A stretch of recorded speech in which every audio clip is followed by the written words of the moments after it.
கொள்வன கொடுப்பனைங்கிறது நம்ம வீட்டுல பிள்ளை ஒண்ணு பையன் ஒண்ணுங்கிறத கொள்வன கொடுப்பனைங்கிறாங்க.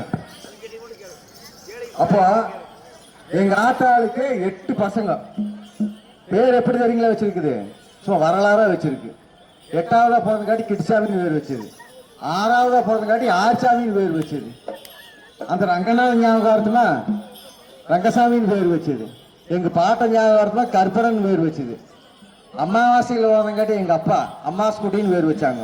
இப்ப நான் போய் கேட்டேன், வேணாத்தா இப்படி பசங்களுக்கு வரலாறா பேர் வச்சிருக்கிறீங்களா, அத்தைன்னு கூப்பிடுறதுக்கு ஒரு பொட்டப்பளை பேக்கா முட்டீங்களாத்தா அப்படின்னு கேட்டதுக்கு எங்க ஆத்தா என்ன தெரியுங்களா சொல்லிச்சு, அதுக்காண்டா கண்ணு கொடுப்பனை இல்லாம போச்சு அப்படின்ச்சு.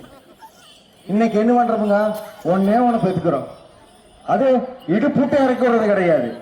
இடுப்புட்டு எப்ப இறக்கி விடுவோம்னா 7:30 மணிக்கு பஸ் அங்கிருந்து நம்ம ஊருக்கு வரும். அப்ப பஸ்ல வச்சு அதுக்கு முன்னாடி என்ன பண்ணுவீங்க, தாளாட்டி சீராட்டி பவுடர் ஊசியெல்லாம் பூசி பொட்டெல்லாம் வச்சுட்டு பஸ்ஸில் வரும். அந்த பஸ்ல ஏற்றி போட்டு அம்மா இங்க இருந்துட்டு பாய் அப்படிங்க.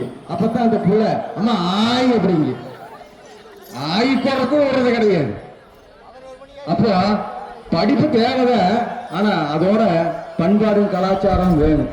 அப்போ நம்மளுடைய பண்பாடும் கலாச்சாரம்ங்கிறது ஒன்னே ஒண்ணு பெற்றுக்கிறது இல்லை, கொள்வனை ஒண்ணு கொடுப்பனை ஒண்ணு கண்டிப்பா வேணும் இல்லைங்களா?